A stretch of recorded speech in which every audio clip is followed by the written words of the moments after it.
many know that God can give it to you for sure? How many want it all? Good morning, everybody, and welcome to one of the most exciting gospel shows that speaks to your life. Happy August. We're now into August, and welcome over. This is the first Tuesday of the brand new month, and I am delighted. I'm humbly honored to be able to have this wonderful woman of God, this wonderful surgeon who is out of Delaware, and we're going to talk about her life. We're going to talk about her mission. I want to welcome, ladies and gentlemen, Dr. Velma P. Scantlebury. She is the Associate Director of the Kidney Transplant Program at Christiana Care. And she joins me live on the line from her office. As busy as this surgeon is, she took the time to join the Radio Feel Good Man, Simone Malone. Good morning to you, Dr. Velma. How you doing? Good morning, Radio Feel Good Man. How are you doing this morning? Now, you know I'm feeling good because I have all of my organs and they're working properly. That's wonderful. Wonderful. We're delighted to be able to spotlight you today. First of all, let me congratulate you for being, since 1989, you became the nation's first African-American female transplant surgeon. We salute you today. My goodness. How do you feel to be such a wonderful surgeon, to be renowned for your work? Well, I have to say I am blessed. I think it's all through the grace of God and His blessings that's given me the ability to help others. Yes. I think this is a gift, and we all have been placed here on earth for a purpose, and I realize this is one of my purposes in being able to use what He's given me through my hands to help others receive the better life through organ donation and transplantation, and also through education by making better choices and taking better care of themselves. So this is, to me, it's a blessing, and I feel like I'm just doing God's work. Absolutely. We salute you today. I want to talk a little bit about your journey because people need to understand this was not an easy path. When we get to places in life, it's not an easy path. I want to know where you were raised, how you decided that you wanted to use your hands through the grace of God to help save lives. So let's talk about your journey a little bit so people can understand who in the world is Dr. Velma P. Scantlebury. Go ahead. Well, I was born in Barbados, and my journey started by a class assignment to write an essay on my career, and I did some research, and I've always been interested in helping others, and so it seems like a good choice because I wanted to be able to help others, and I also wanted to be able to be my own boss. So that was certainly something where I can get to make my hours and all that stuff. And so my parents immigrated to Brooklyn, New York, so I went to college in Brooklyn at Long Island University and majored there. I have to say there were several obstacles in my path along the way in terms of, one, not having the push from college in terms of telling me, maybe I should get a job and go to night school. But my parents were always behind me 100%, and I actually only applied to 2 colleges. I had so poor self-esteem about what I could accomplish. Wow. But I got a full scholarship to a full 4-year scholarship to college. So it's that in itself. So okay, maybe I do know something. And I went on to college, from college to medical school.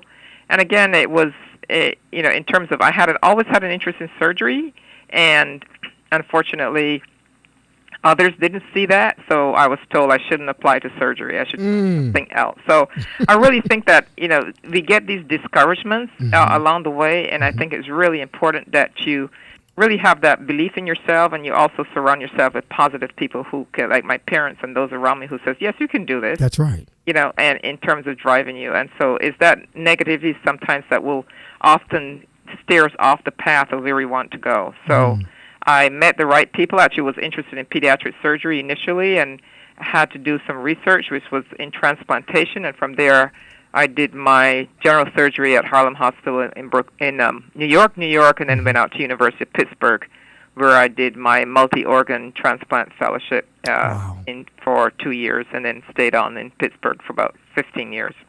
Awesome.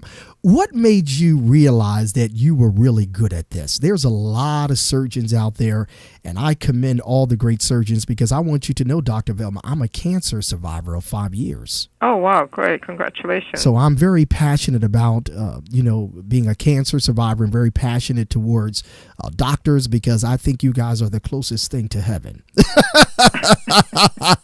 I don't know about that. Got a long ways to go. You guys truly perform some great miracles in the lives of people through God's wisdom and direction. But what made you think and realize that this is something for you, number one, and number two, did you ever think that this journey would take you to be one of the best in the country?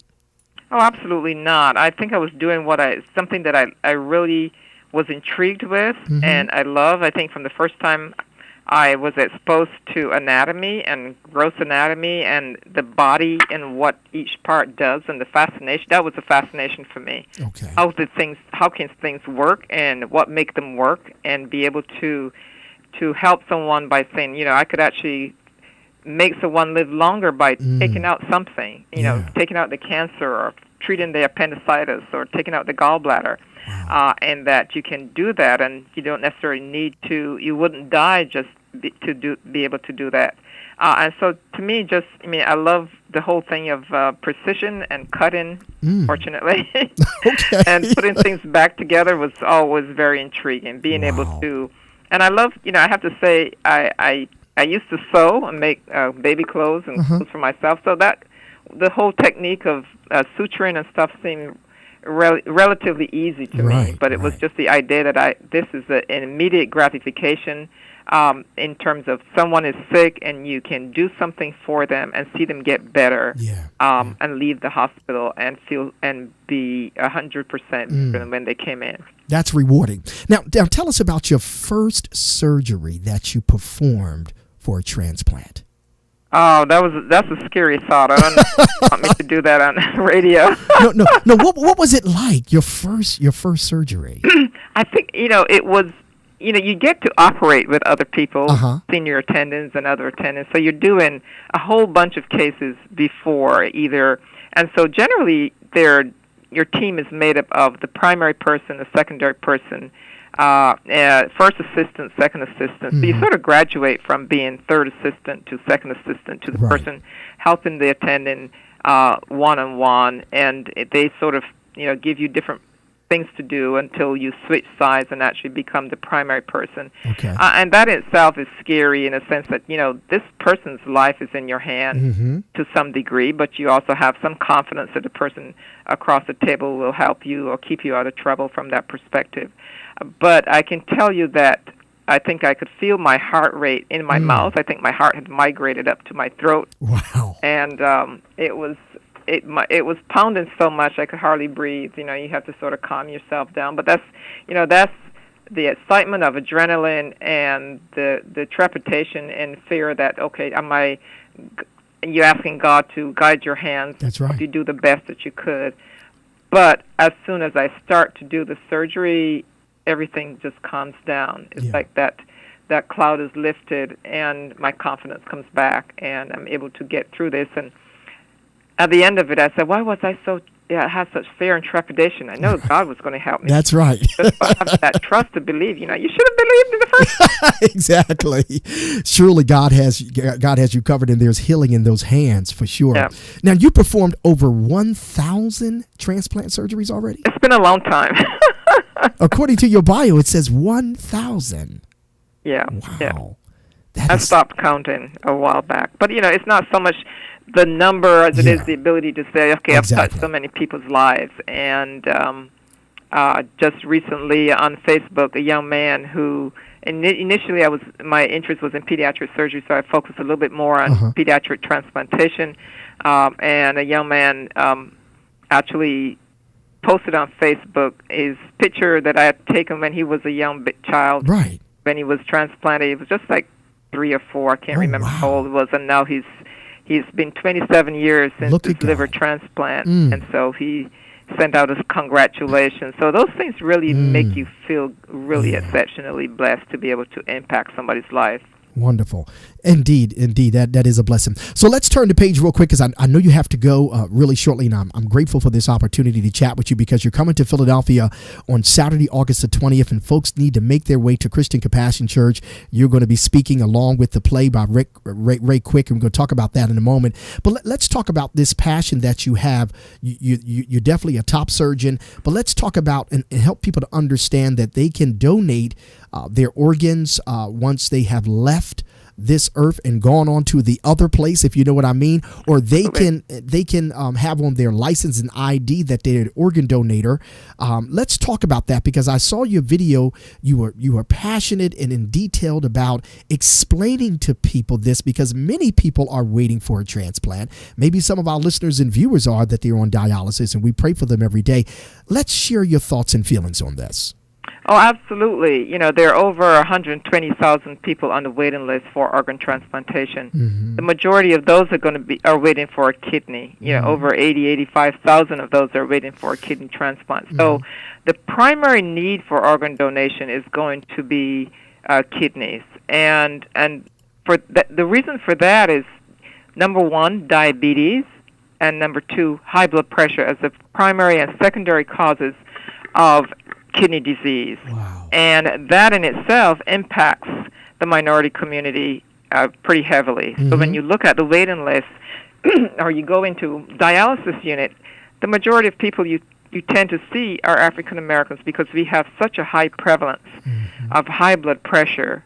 And within African Americans, that's the number one cause of kidney failure is high blood pressure. It's a silent killer. It destroys your end vessels, so you end up not knowing, and kidney disease is very silent. You don't know that it's coming on. Mm-hmm. And so many people are not aware of the fact that their kidneys are failing. So then it's really important to have your regular annual checks. And mm-hmm. the problem is we need more donors. Mm. We have large numbers on the waiting list, but we see less than 20,000 people each year getting transplanted. So many patients on the waiting list will wait 6, 7, 8 years before they get a kidney transplant. Mm-hmm. And we have the ability to recycle ourselves. We have our ability to save lives because what are we going to do with our organs when we die? Mm-hmm. From dust we came and to dust we will return. Right. It's not this physical body that God requires of us. It's that spiritual passing on of the soul. Mm-hmm. And so we will all disintegrate at some point. But what better way to be able to save someone else by saying, I will sign my organ donor card. If something happens to me, mm-hmm. take everything. I hear you. Because you don't need that. Right. It's not what we need in beyond. Right, but especially if the person is healthy, they have to be healthy because when they pass or they die, and they have other things going on. We have to stress, Doc, is it true they have to have a healthy body that have passed? You have to have. You can still have some issues. Okay, these may not be perfect. Right, but they still may be able to help someone who only needs. They may not need a totally perfect kidney, right. But it's just like a car. You still get around in vehicles that are not all new. Right. They come at different ages and at different qualities, but they're still helpful for a certain number of years from that perspective. Okay. So we ask that you don't make a decision in even age. You may not necessarily be able to donate your heart mm-hmm. or your kidneys, but your liver may still be good enough to go to someone else. Right. Well, Dr. Velma, why are so many people, God, I can have you on for a long period of time, but answer this. Why are so many people afraid to donate their organs? Why? Well, one is not on their radar, and they don't see it as, they think, okay, I need everything while I'm alive. Right. Yeah, not necessarily. You can also be a living donor and donate one of your kidneys if you have two healthy mm-hmm. kidneys. Mm-hmm. But to many people, this whole sense of donating something, they see it as, either for religious reasons. Right. My religion doesn't agree with it, and that's not necessarily true. Right. All religions, as far as I know, agree to organ donation. Mm-hmm. Or they just distrust. Well, if I sign my organ donor card, Mm-hmm. the doctors aren't going to take good care of me. I may come in the hospital for one thing, and next thing I know, they're taking my organs. So none of that is Wow. true, in the sense that you have to be declared brain dead. There's a certain series of things that must occur, and there must be consent. Okay. When someone comes to a hospital for illness, the goal is to take care of that patient and make them better. That's the Hippocratic Oath. We're not there to do something else. This is not the third world country where we're snatching organs from people who have not agreed to do so. Right. Thanks for sharing that. So encourage our viewers and listeners that they should consider donating their organs, because people are in need all over the country for Absolutely. some type of About organ. 18 people die every day Wow. waiting for an organ transplant, whether it's a child, an adult, older person, whether it could not necessarily just your kidneys, but your liver, heart, so many things. Not even if your organs, you can still give skin, long bone, tissues are also important that can be donated, that can help burn victims. Cancer patients can have their bones removed, as young kids with bone cancer, those sort of things. So there are things that we can recycle ourselves. If you can't use it, why not donate it to someone else? Awesome. Real quick, and I'm going to let you go and let you say your final word and just give an encouraging word to people to stay healthy in this season and time. You're going to be here in Philadelphia on Saturday, August 20th. I am excited to be able to meet you and Mr. Ray Quick, who's coming here for the 8 Parts of Life stage play. Can you talk a little bit about that and some of the things you're going to share that day? Well, I think it's really an exciting opportunity for people to learn and get more education. This is a play that's going to bring more awareness about organ donation. And it really is not to give away the highlights, but it's about a young child's battle with the kidney disease. Yes. And the fact that he needs a life-saving organ, and the struggles and the challenges that he's going to go through in order to get transplanted. So it brings to life the whole issue of what we face every day and what so many families face in terms of making decisions about organ donation. Is it possible? Who can donate? What are the issues behind the reluctance to do so? And the different myths and misconceptions about what can happen. Great. And can you share a word of encouragement to tell people from your experience about staying healthy, taking care of themselves, taking care of those organs every day? I think it's important for us to, we sometimes spend so much time on our physical appearances, but we don't spend as much time on our well-being on the inside. And I think that just paying attention to our health, making sure you have your annual checkups, if you have a history of high blood pressure in your family, make sure that you get monitored on a regular basis. Control your diabetes or your blood sugar issues. And sometimes people are reluctant to, or they forget to take your medicines. They're there for a purpose. That's right. Take your medications. Stay healthy, eat healthy, exercise, and if you smoke, stop smoking. That's right.